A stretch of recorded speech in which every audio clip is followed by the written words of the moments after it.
Well, I'd like to welcome Keith Bell to the Resilient Biome podcast. Keith, this is the first time we're actually meeting, so it's so great to meet you, and thanks for joining us. Well, good afternoon, Rich and everybody from Palm Beach County, Florida, with love today. Fantastic. Well, we're sitting at about a beautiful 30 degrees in Wisconsin, so I'm guessing you're a little better than that. Yes, I know you're in God's country in Wisconsin. Yeah, it's a beautiful area. Yeah, I was raised in Chicago. I'm sorry to hear that. Yeah, so I know what you're going through, and my heart goes out to you. Yeah. Sure. Yeah. Thank you. Thank you. Well, you've been into gut health for a long time, and we both know that the whole topic is just growing exponentially, which is exciting and hard to stay on top of, et cetera. But you've been in it for so long, a couple of decades, I think. How did you first get started in this on this topic and interest? Well, I've been into health for a long time, not in particular gut health, but in the 1980s, I was a UNICEF spokesperson as a volunteer in Chicago for the annual release of the State of the World's Children report. I was part of a lobbying anti-hunger group, and UNICEF allowed us to be spokespeople. And so I was on the NPR affiliate for a few years in the 1980s, talking about child health and things like breastfeeding. And at that time, we were even promoting immunization. That's a controversial area we'll be discussing. But it wasn't until 2008 that I really started to look at gut health and the gut-brain axis, because our family dog began having a seizure disorder at the age of 4 years old. And it seemed to coincide very strongly with symptoms of the gut. For instance, I knew that if she were constipated one day, there would be like clockwork seizure activity the following day. So that's really what got me started. Eventually, I was able to control her seizures by working on her gut, not just her brain. So that's what really got me involved in the gut-brain axis. However, I didn't know that much about microbes at the time. That took place, in the years following. If I had a chance rather, to do it all over again with this dog, I would have strapped her up against her will and given her a fecal microbiota transplant. I mean, FMT is probably the biggest gun we have. I was recently talking to an FMT doctor who's a vet, and she actually does something very interesting using, her name's Margot Roman. She is using ozone prior to FMT as opposed to antibiotics, which is a mainstay of people like Dr. Adams in the field of autism and FMT. So I think that might be something that will catch on in humans, ozone therapy prior to FMT. That's pretty interesting. So a breathed in ozone? I'm not exact. No, I think it's directly applied to the colon. Oh, interesting. She's doing bottom up FMT. And anyway, that's really where I got my start learning about the gut-brain axis, and later it became known as the microbiota gut-brain axis.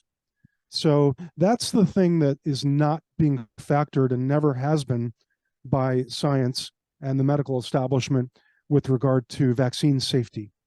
So that's what we're going to be focusing on today. And hats off to you, Rich, for hosting this subject. It's, we're going to ruffle some feathers, hopefully, here. And that's fine.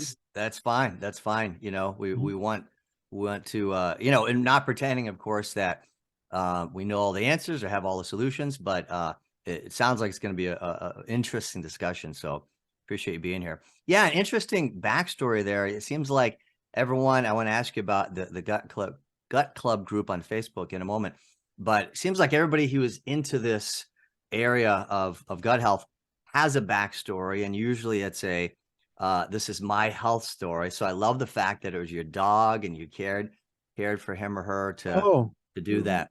Rich, I should also say that the amount of stress that I went through, and sleepless nights, up on, the internet, was pretty large. And I can't imagine having a child, let alone a dog, having this issue. So, hopefully we're going to enlighten some people as to what I call the biological plausibility of a vaccine injury that might even induce something like autism or Right. epilepsy. And I'm stealing the title of this podcast is stolen from a paper you wrote in, I think it was 2015, you said. Vaccine injury, first the gut, then the brain. So that is where we're going. But first of all, I first heard about you on the Gut Health Gurus podcast, and that you had this Facebook group. And I said to myself, I've got to check this out. So if you could tell us about that group, how many members are in there? Do you have any like favorite stories of an impact that has happened as a result of it? Yeah, the Gut Club Stool Test Discussion Group started in 2016, and right now we've got, I think, over 12,500 members, and a few thousand are pretty active. I'm happy that you're one of the, most active, and also creating some sensational videos, educating people in the group about HMOs, human milk oligosaccharides, and more recently bifidobacteria probiotics and the infant microbiome. So at the end of 2015, I started the main Facebook page of the Gut Club, and as well as the gutclub.org on the internet. So, more than half the reason I started the group page was to learn from other people like yourself, and I do on a daily basis. There are a lot of smart people there. People post their charts, their stool test charts, and as a hive mind, we interpret those results and learn from each other and offer what I like to call impactful suggestions of support. Oh, I love that. Impactful suggestions of support. Yeah, that's the buzzword. And it's about generosity, and it's not a group that's highly moderated. People have a lot of freedom in the group, short of personal attacks, of course, but it's pretty active, and I'm just really honored that so many smart people, scientists and doctors and people suffering, have joined that group over the years. And it's, there's no reason it shouldn't have 100,000 members at some point, but right now it's got over 12,000. It's pretty amazing. I'm guessing it will have over 100,000. And I just like to say I've benefited so much from that group. I found it early on in my journey. And I would say most things I have learned or been inspired about probably came from the Facebook group. And likewise, I throw some content questions and some of my testing of friends. I've thrown that in there, but the people, especially some of those core people that reply again and again with such helpful information. Of course, I don't want to make it sound like go there and all your answers will be, all the solutions will be provided, but oftentimes that is the case. And that's just fantastic. Yeah, there's a lot of generosity in the group. That's what it's all about. It's trying to help others, and we all learn together. This is like inner outer space, Rich. I mean, especially the small intestine. We're examining fecal samples, which might be suggestive of what's happening in the small intestine. Especially that first section, the duodenum past the stomach. That's like maybe the most important part of the body, because without balance there, we have nutrient deficiencies and so many issues. And then, further down in the small intestine is where most of the immune system is. That's in the ileum, the third section. So, we're flora shifting pioneers talking about what I call inner outer space. That's the idea. Yeah, interesting. Yeah, I claim almost total ignorance on the small intestine. That's just an area I have not yet looked into very much. But so that's really helpful to hear how important it is. Do you see trajectory that way, where that's now catching on, whereas colonic health was the forerunner? Well, not until we see a lot more testing. I think a lot of the reporting, I've been talking about this in the group, is not taking into account the importance of lactobacillus. Um, I know that you specialize a lot on bifidobacteria, but which I used to call the Rolls Royce of the microbiome, and still do. Then I also like to refer to lactobacilli as the Lamborghinis of the microbiome, and they need to be more dominant in the small intestine. But the stool test reporting based on a colonic floor, a colonic sample, might suggest reduced lactobacilli in the small intestine, and that's something that we're wrestling with now on the page. So, and testing, how do you test? How do you get a sample? well, there are studies using biopsy samples. Mm.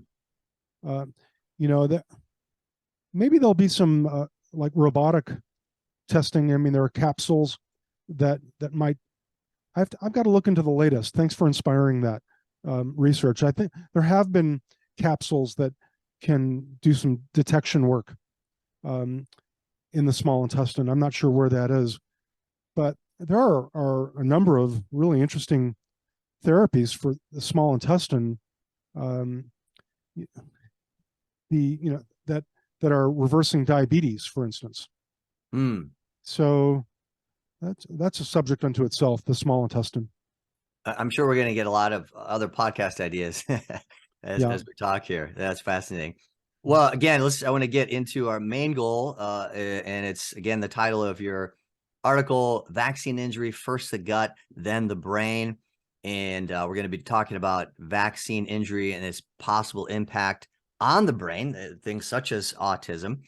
But and we've mentioned the word vaccine a few times already. There might be some listening that think, okay, here's another sort of right-wing, crazy anti-vax wants to talk at us. Do you want to tackle that question right out of the gate? Okay. Well, I'm more about, and the thrust of the Gut Club is more about learning and educating, informing others about microbial regulation of the immune response. That's what natural immunity is, and that's what explains things like asymptomatic carriers, even applied to the pandemic and COVID-19. I mean, and it also can apply to vaccine injury because, most people who receive a vaccine would not necessarily have an adverse reaction.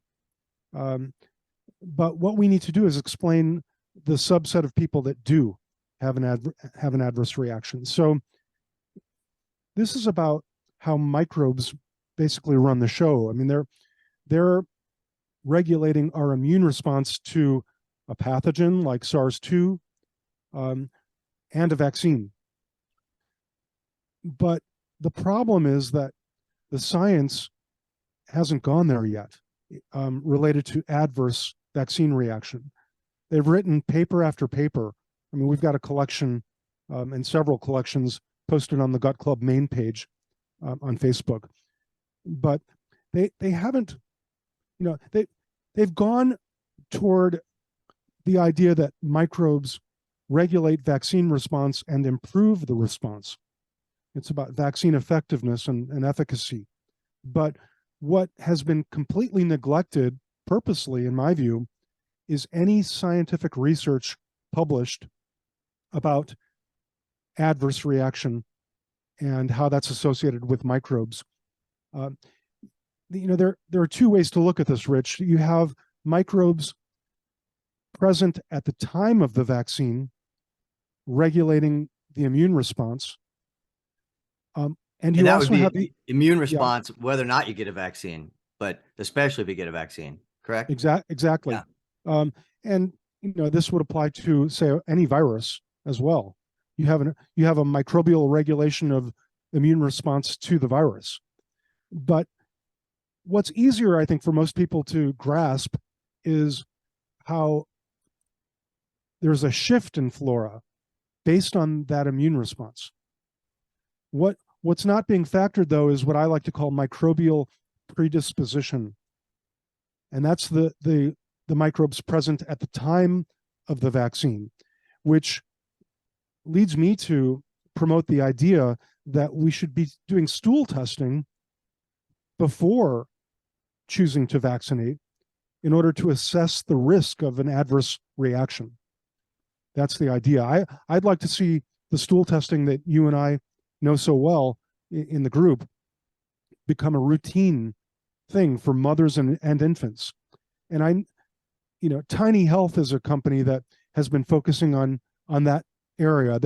I think they're heroic for making that their focus. They do some nice work.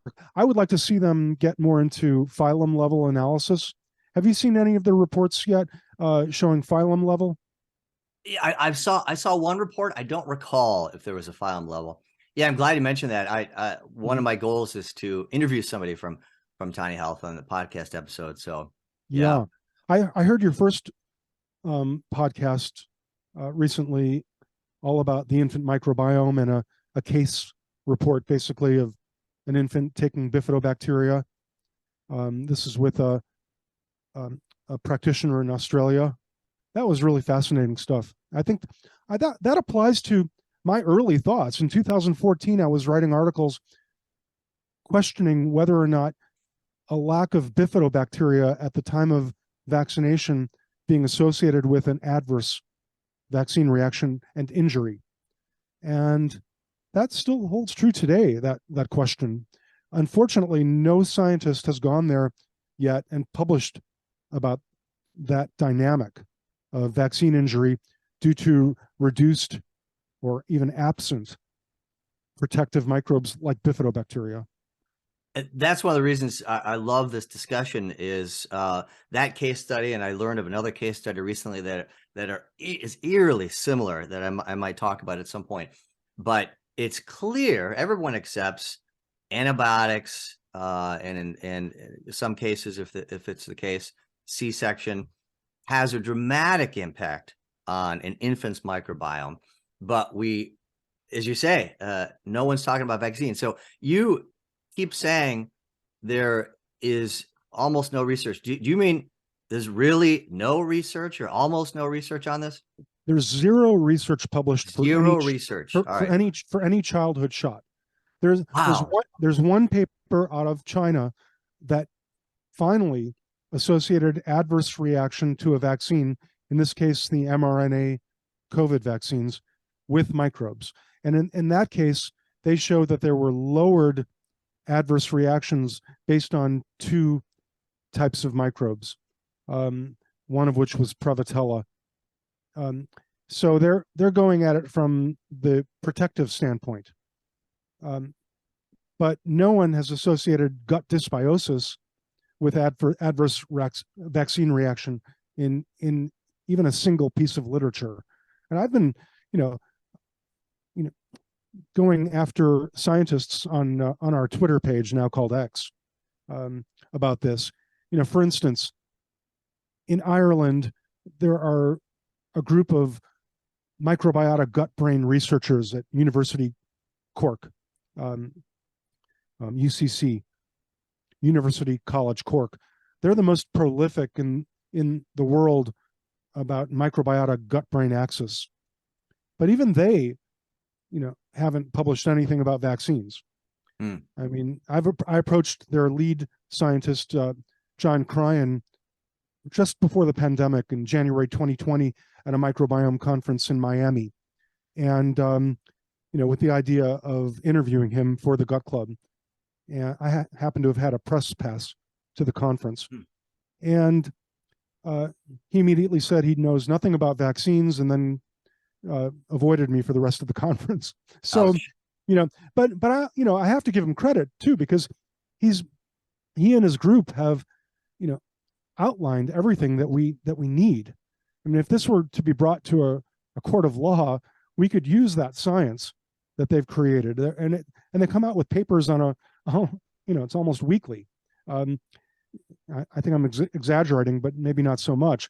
I mean, the science is so prolific, and they've also looked, and studied the issue of probiotics, naming some of them psychobiotics.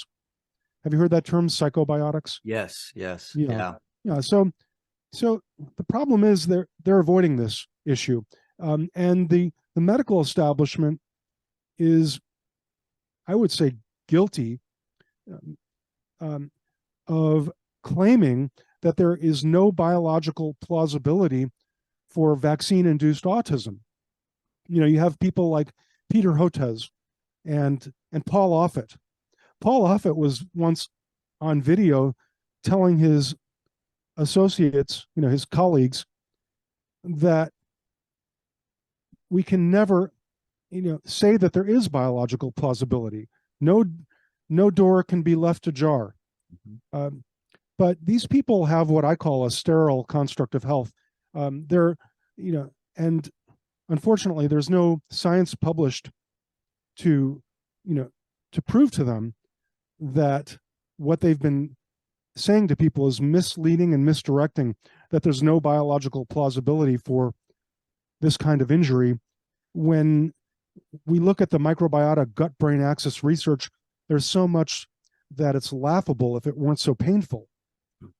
So we need to inspire scientists to become brave enough such that they don't fear losing funding um, from the pharmaceutical industry, so that they can finally let people know that, you know there is biological plausibility for vaccine induced injuries such as autism and epilepsy and and other problems, even gut skin axis issues Mhm. like eczema.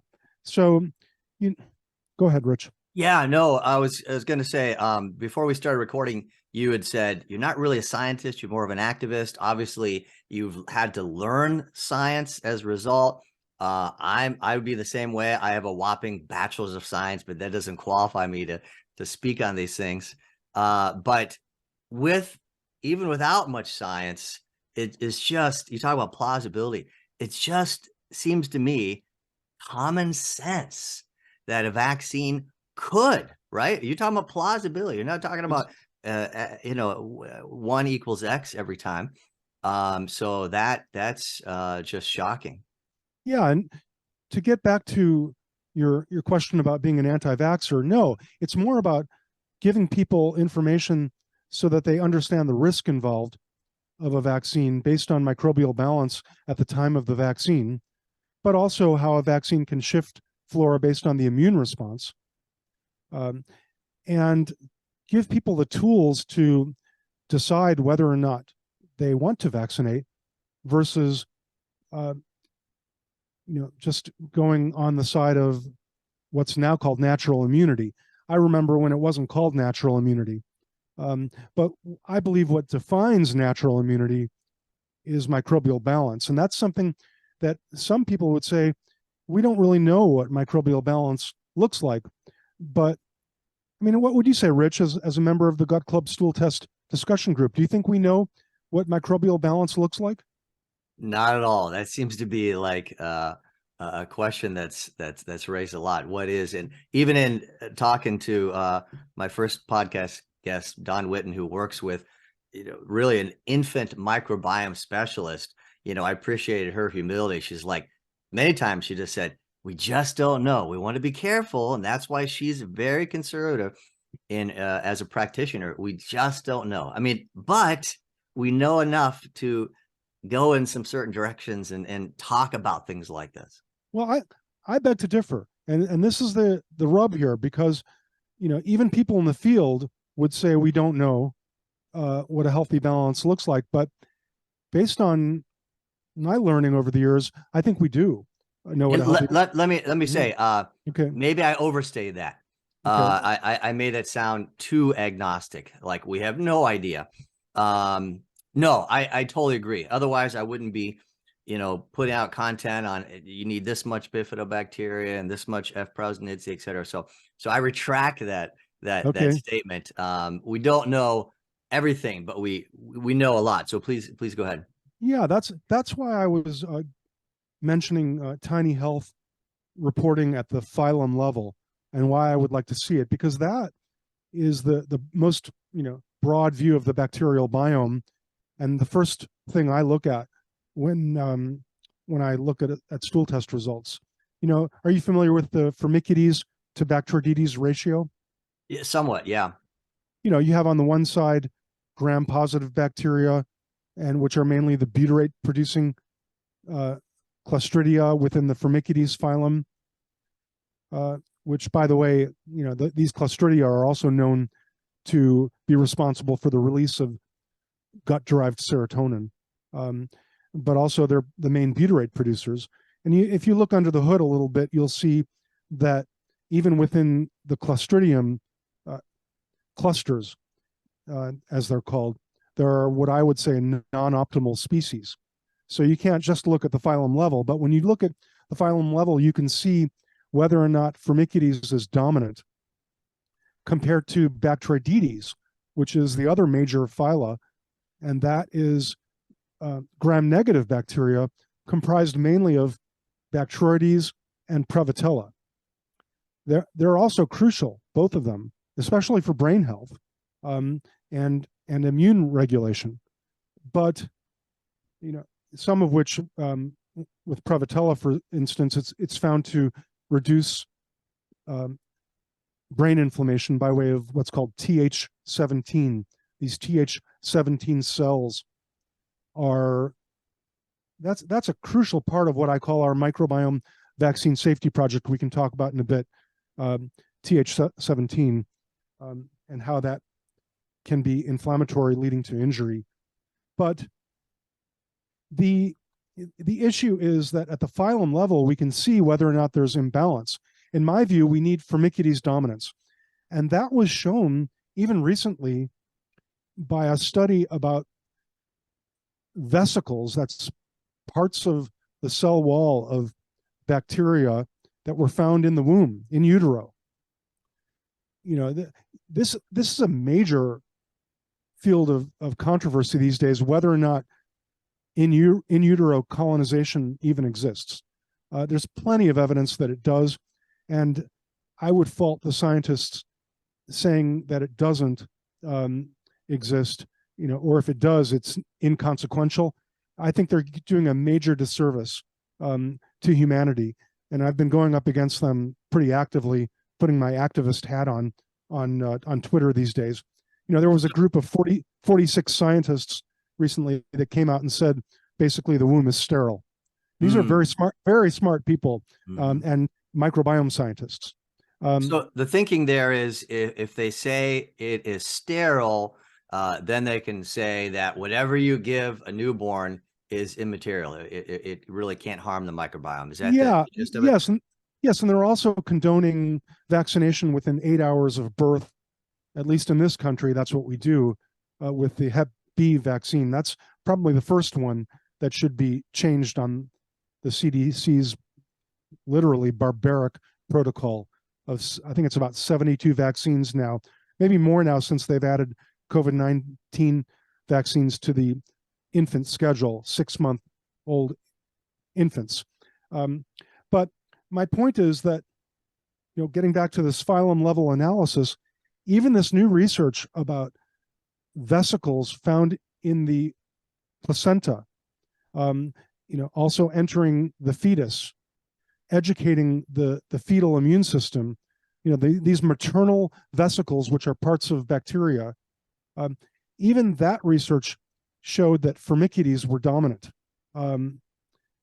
That's pretty amazing. But they also showed that proteobacteria were crucial. And, this is something that I wasn't surprised to see, because, we're seeing proteobacteria as one of the first colonizers. So, we're talking about E. coli. E. coli has a really bad reputation, but not rightfully so. And in fact, we need to warn people, I think, about abuse of phage therapy for that reason. All the phage products on the market are targeting E. coli. We don't want to wipe out E. coli. We don't want to bioengineer E. coli either. I mean, there are some scientists that are so impudent that they believe that they can bioengineer E. coli to resist, making E. coli immune to bacteriophage. That's really unethical in my view. I mean, the whole field of synthetic biology needs to be called into question. Bioengineered probiotics is not something I'm a fan of. I'm certainly not a fan of gain of function research. That's what likely created the pandemic, by most accounts. And Right. what people don't understand, Rich, I just want to mention this, Mm-hmm. that the whole purpose of gain of function research is to design the mRNA. So it's, when you look at it more closely, it's quite an unethical racket where the end game is to create an arsenal of mRNA shots. That's what they want to do. And, anyway, Yeah, we no, can, I appreciate the Firmicutes bacteroidetes discussion there.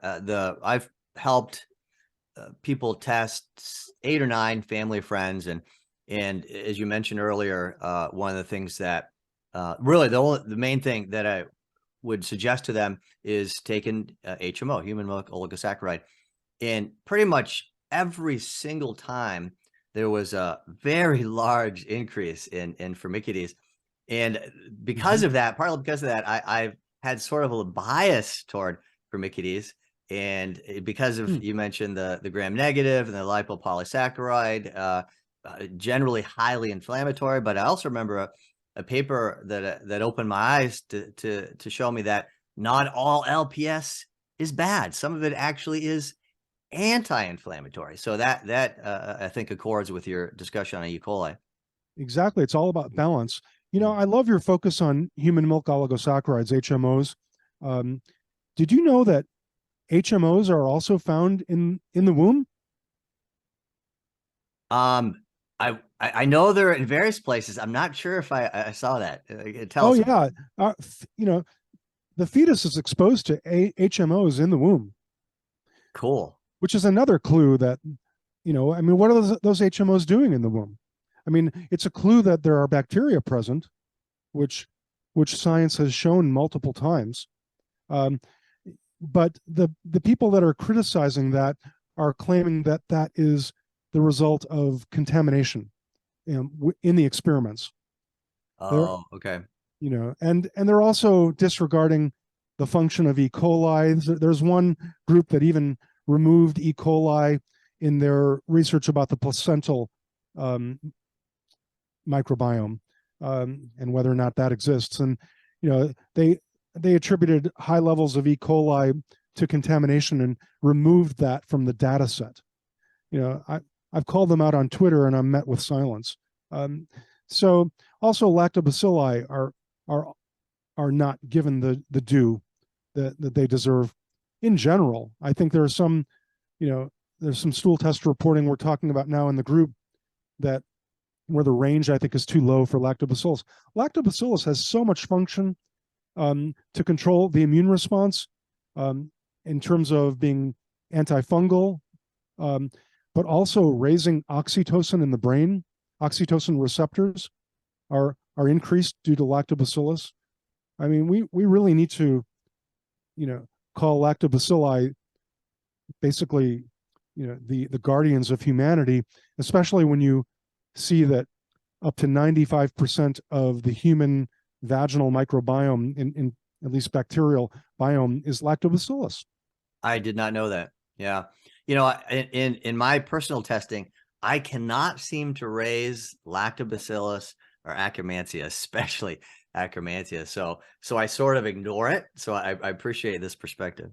Well, maybe the lactobacilli are present where they need to be, up to about 6% in the small intestine. That's where they're able to lower pH, and lowered pH helps with butyrate synthesis. But it's also crowding out pathogens.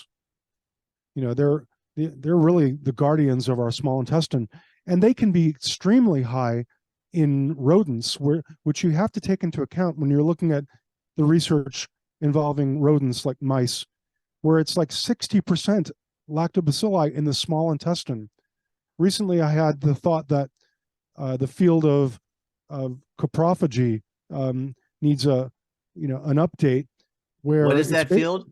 coprophagy. That's basically consuming feces, whether it's your own or the feces of others that animals practice. Especially Gotcha. rodents are known to do this. Sure. Well, they're forced to do this to balance their naturally high levels of lactobacilli. Is my current hypothesis. Otherwise, lactobacilli can consume all the nutrients like biotin, and you end up with alopecia, according to the research. So So it's this is an basically animal way of doing FMT, sort of.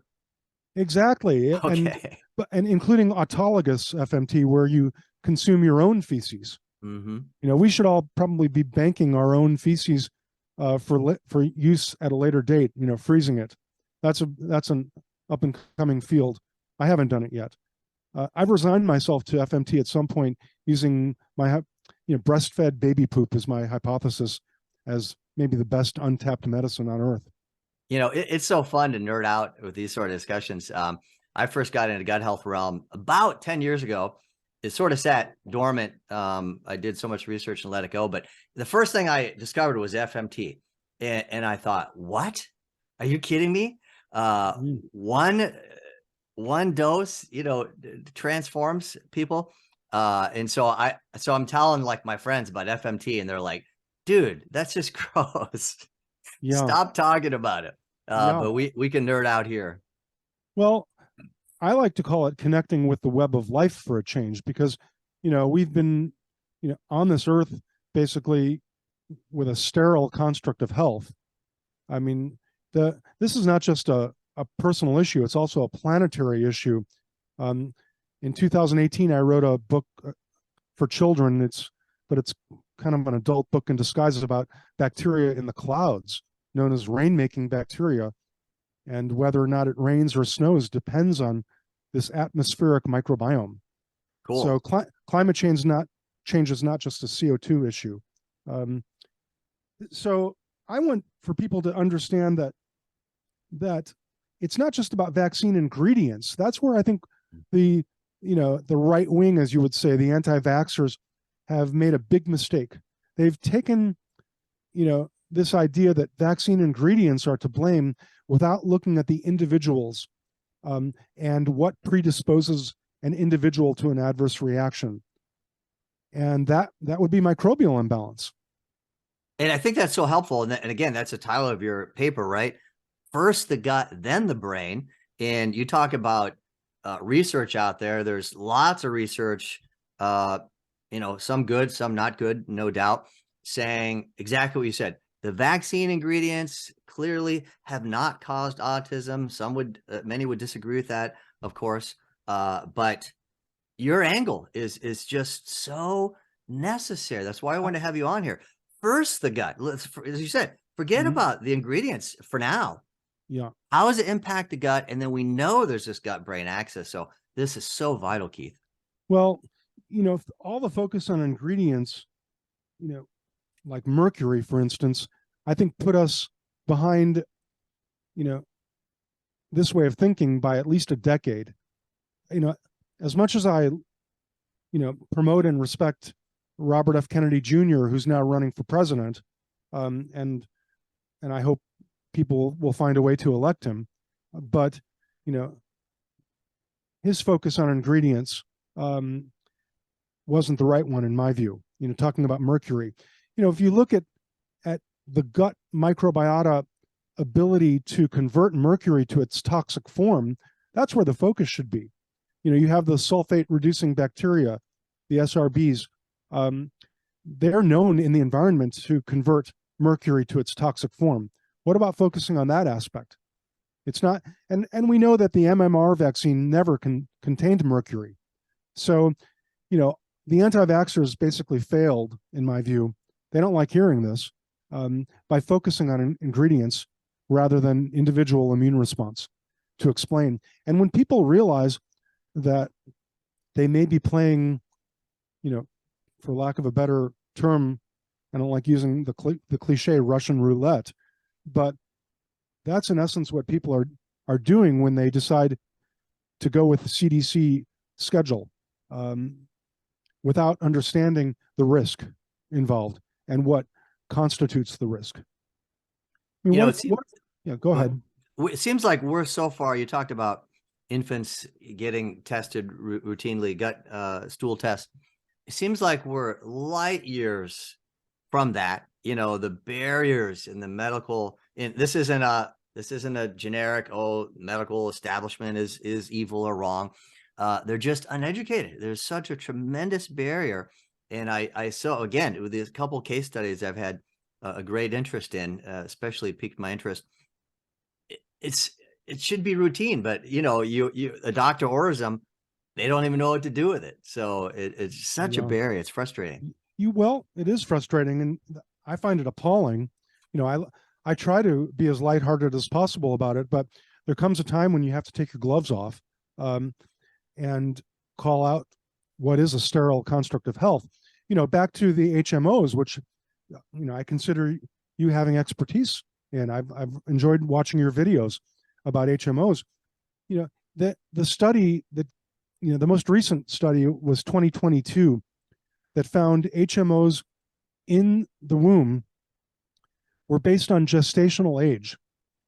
You know, if we talk about gestational age, it's really interesting because preterm infants were not that long ago vaccinated as if they were full term. And my understanding is the nurses, you know, as soon as they had a preterm infant, you know, preterm birth that was then vaccinated as if it were full term, they would make sure there was a bed ready in the NICU, that because they knew there would be an adverse event. And the CDC silently changed their recommendations with respect to, you know, the birth weight, for instance, and whether or not you can vaccinate as full term. But gestational age is a really interesting thing. This is something kind of miraculous I want to mention here. There was research several years ago out of WashU in St. Louis.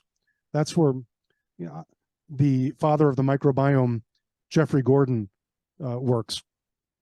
And I always, whenever I see WashU research published, it piques my interest because my mother was a WashU alumni. But they did a study there about gestational age, and they found that the infant microbiome assembly was based on gestational age, and certain things like antibiotics could slow it down but not change the order.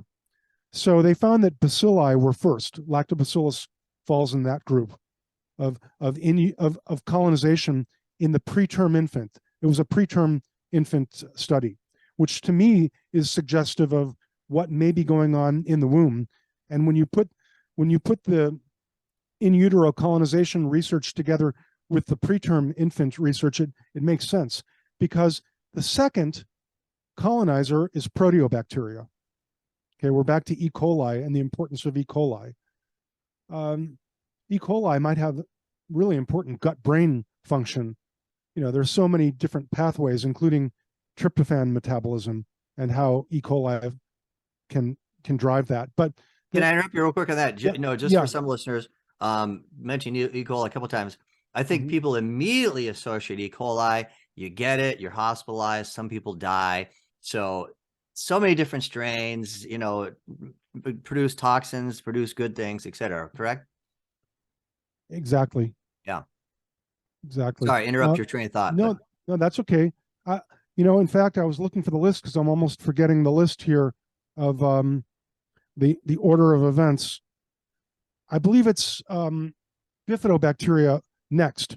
Okay. After proteobacteria, and so lactobacilli, proteobacteria, bifido.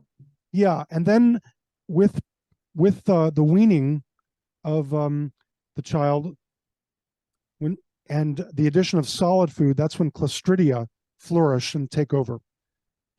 So what's the miraculous part of this? That there is any order at all. You know, and it's just amazing that this was discovered. And when you look at the preterm infants, they're known to have high proteobacteria. This is probably what's predisposing them to an adverse vaccine reaction, especially if they're vaccinated as if full term. The proteobacteria might be causing an immune response leading to damage. They're naturally high in proteobacteria as a preterm infant.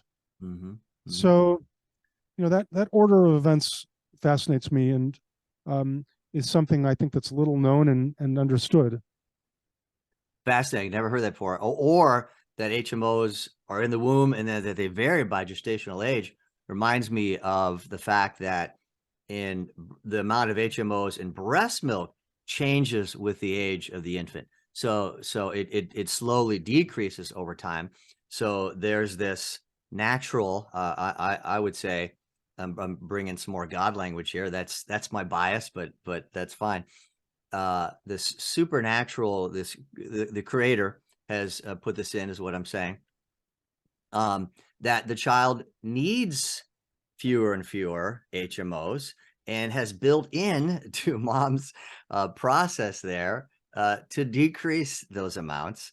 And of course, for the listeners that may not know, HMOs don't benefit the baby directly whatsoever. They which is sort of what we're talking about with vaccines, right? The indirect connection. They feed the good bacteria, which helps baby. So tremendous help in the baby, but it's just indirect, sort of like this vaccine discussion. Yeah. I like that you brought up the spiritual aspect here, because I want to tell you a story that has to do with a very interesting gut-brain connection. One that I've focused on a lot in years past is amino acid balance, because amino acids are the precursors to neurotransmitters. And it's pretty well known that the amino acid levels are regulated by gut microbes, at least well known in the literature. The microbes make and break amino acids. Well, yeah, I think you'll get a kick out of this, Rich. I know you have a background as a pastor. Is that right? That's correct. Yes. So Yeah. I'm excited to hear the story. Well, it's a fun one. I don't think I've ever told anyone this story. So I was interested in origin of life several years ago from a microbial angle, and I discovered what are called the Miller-Urey experiments, where they're taking what are considered primordial gases like ammonia and nitrogen and hydrogen, and these Miller-Urey experiments, which were, I think it was in the 1950s, they might have won a Nobel Prize. I have to reinvestigate that. They had built these giant, pieces of equipment to demonstrate the amino acids being formed from these gases. And I contacted a scientist who, is a modern day Miller-Urey proponent and does his own experiments, as well as his co-author of a paper. And I offered them test kits to detect microbes in what's called the Miller-Urey mixture. The mixtures are what comes out of these gigantic, this gigantic apparatus that they build. And because I thought that maybe the microbes are, the reason that these that the amino acids were found in the mixture. They're utilizing these gases and creating amino acids. And I was immediately called a creationist. And wow. They did not want to accept the test kits. And furthermore, they threatened to contact their university administration and claiming that I was harassing them. So any sort of God language or supernatural processes there was just verboten to them. Exactly. They had what I would call a sterile construct of health.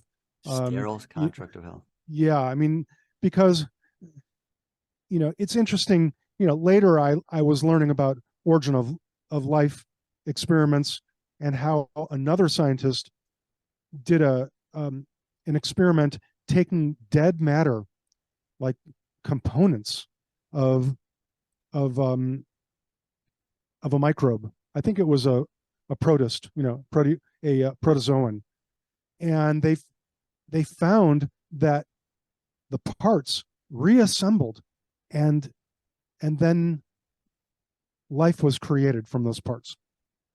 And the scientist had no explanation to this for this. The paper is probably close to a decade old, and there's not one citation. There's no follow up yet.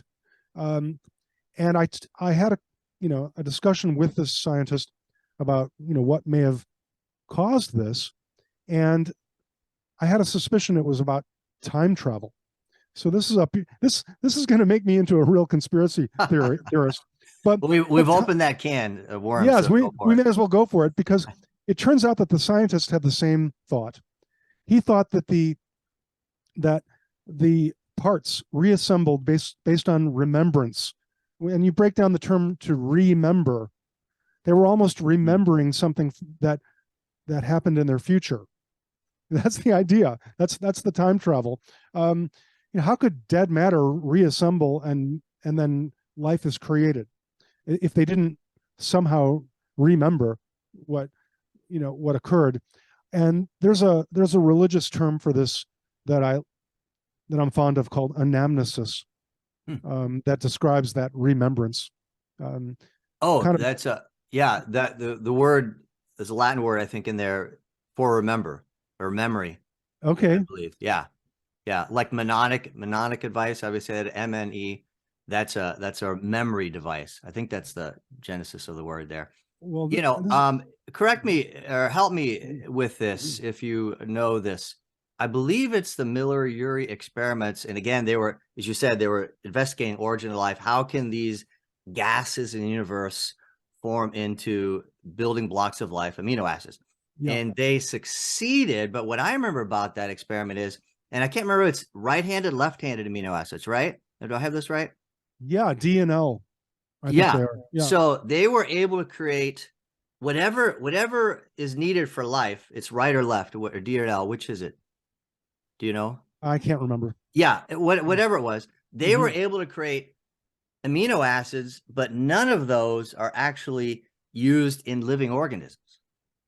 So that's why the experiment was a failure, is what I remember. Oh, interesting. I think the term is racemic, but I'm not even sure I'm pronouncing it correctly. The racemic mixture. I've got to look back on it. It's been a long time. What a fascinating thing. The idea that tryptophan, is competing with other amino acids to cross the blood-brain barrier in order to be the precursor of serotonin. This is really interesting because the serotonin, the serotonergic system, I don't think is commonly thought to impact the glutamatergic system. But there's plenty of reason to believe this in the science. Glutamatergic related to glutamate. Exactly. And things like the glutamate receptors in the brain. So this is one way to track back, to the gut, a brain injury, when we focus on things like the glutamatergic system being impacted by the serotonergic, which is regulated by gut microbes. So this is something that there's a scientist, thank you for sending me the most recent Russell Baker paper that just came out a couple months ago, I think. I was a fan of his in 2014 when I wrote that article, First the Gut, Then the Brain. And that was part of a series that was posted on Green Med Info. And the idea then was to try to explain how, what the biological plausibility is for a microbial induced vaccine injury. And this included SIDS, by the way, which is another really hot topic. It's the leading killer of children under the age of 6 months, I think the fact is. And autism is, if you look at the autism rates these days, they're staggering. One of the most recent is in Ireland. 1 in 13 boys And there's no explanation for it. How can 1 in 13 boys be on the spectrum in Ireland? That's something that should Seems be unlikely. Yeah. well, it seems unlikely that no one is wondering if it's vaccines, Right. Right. except maybe the minority. Although with the pandemic, that whole ball of wax has been opened up with skepticism regarding vaccination in general. The genetic vaccines have been found to be associated with injury and also lack of effectiveness. So people are thinking, well, maybe we need to go back and look at the whole infant schedule too. Yeah, I totally agree with that. You don't have to be an anti-vaxxer to hold to that opinion. You had in your article what I'd call $100, maybe $1 million word, and I thought Keith's just making up stuff. He's just combining things. The word is immunoexcitotoxicity. But then, so I Googled it. I found this article, why immunoexcitotoxicity is the basis of most neurodegenerative diseases and systemic immune activation. And that title, I didn't have to read the article. My mind was blown. And immunoexcitotoxicity is, from back to what you're talking about before, glutamate and serotonin. So can you fill in some details for us there, please? Yeah, that was the Russell Blaylock paper, and he's been talking about this kind of what's called glutamate excitotoxicity for a long time. He's a neurosurgeon, and he might actually be guilty of a sterile construct of health. But I think he's, after 20 years talking about this kind of brain injury, immunoexcitotoxicity, he might be coming around to it, because last year he put out a book about the liver. Maybe he'll finally get to the gut and the gut-brain axis. What I was trying to do with that original article that I wrote at the end of 2014 was, build on his immunoexcitotoxicity, glutamate excitotoxicity theories. It's more than theory now, but and track it back to the gut. So just in the last week and a half, there has been research published about the NMDA receptor being regulated by the gut, associated with brain inflammation and encephalitis. If you want to try to explain what parents have witnessed in their children, this after vaccines, where they shriek, in a way that, is blood curdling, they've never heard before, and they arch their back. The babies are shrieking. Yes. Yeah, okay. Yeah, and with an arched back, Hmm. that's known to be about brain inflammation. But glutamate excitotoxicity could explain that, of gut origin.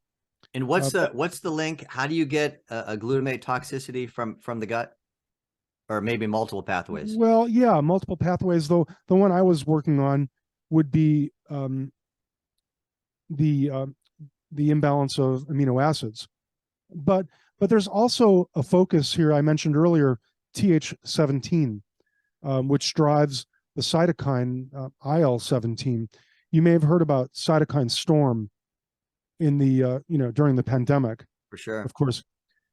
Well, recently there's also research out of Northwestern University showing that cytokine storm wasn't found, which makes the related to COVID-19 deaths, which makes the deaths a little bit suspicious. That's another show, but another conspiracy that's gaining ground. By the way, it's funny how these conspiracy theories become true.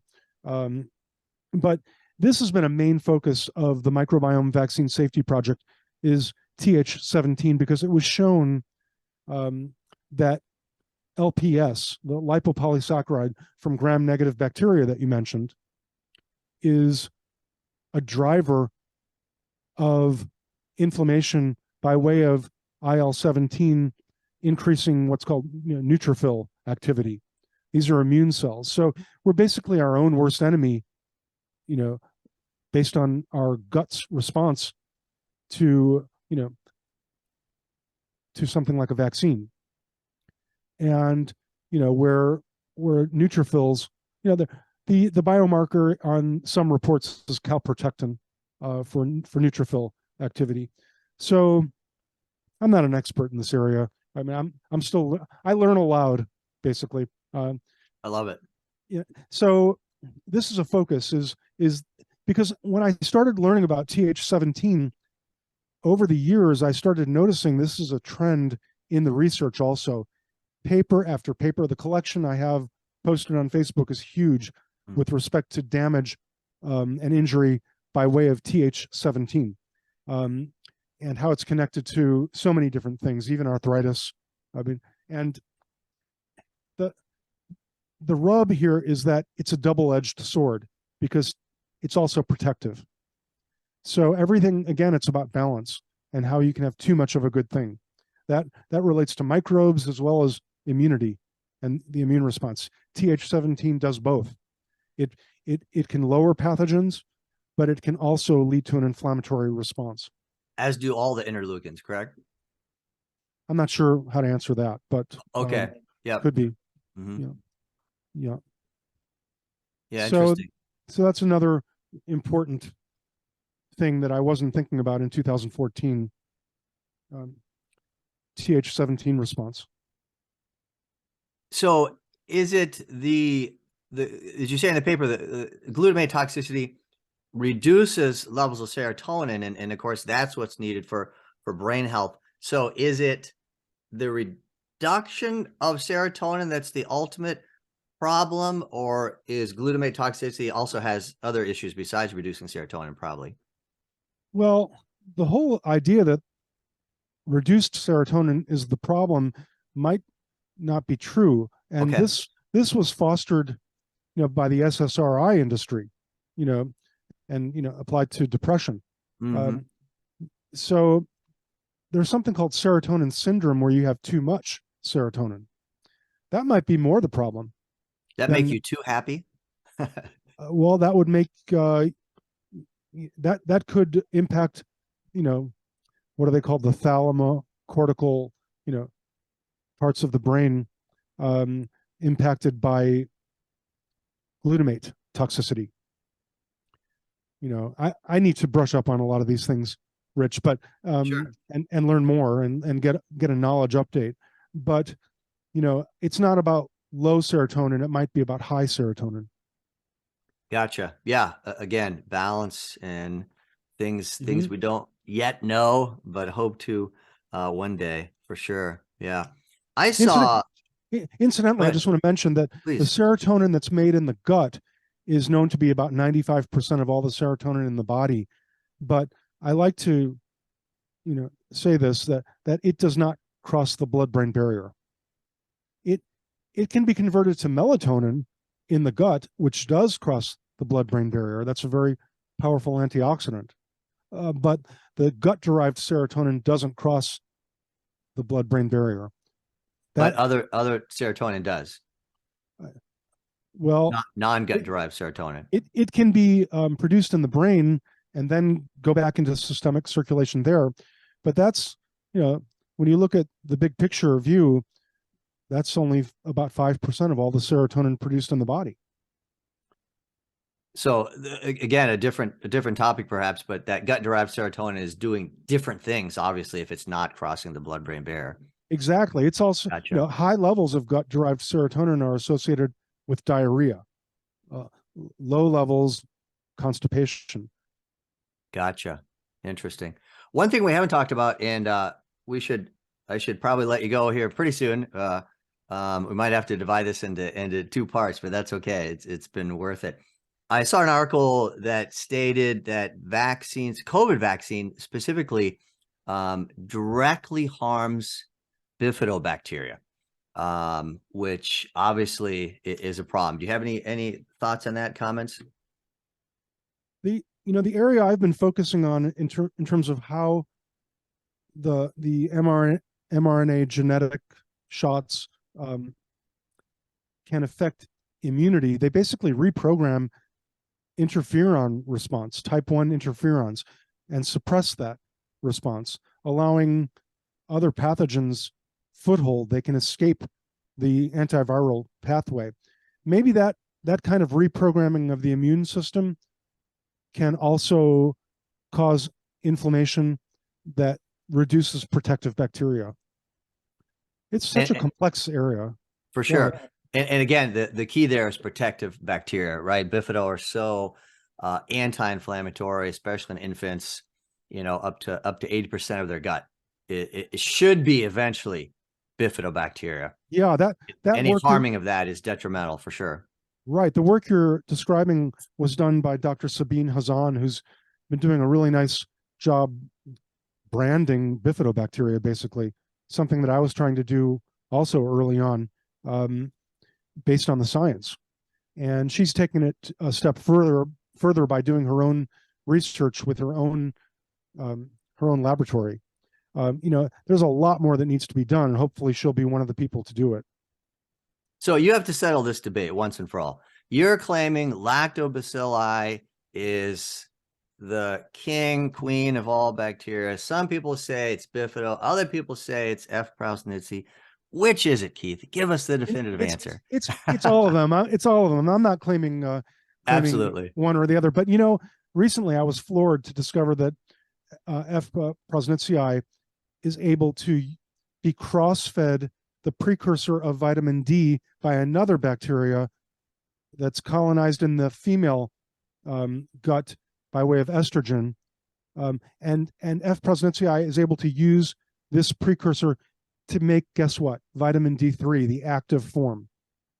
This might explain why, one of the reasons that there's such a disparity in autism, for example, and also other health disparities based on sex. Women have this advantage of higher estrogen, and therefore higher levels of active vitamin D3, which runs the show in terms of our immune response. And that goes back to the small intestine as well. Vitamin D3 was shown to balance flora mainly in the first section of the small intestine. So are you saying people on the autism spectrum generally have lower D3 levels? I don't know what the latest is on that. That's a really good question. Okay, I thought maybe you're going there. I came upon something that you said disparity among sex. I think there's disparity among autism rates among races as well, right? Yeah, well, this is another issue to explain, uh, you know, racial health disparities, which are numerous. There's so many.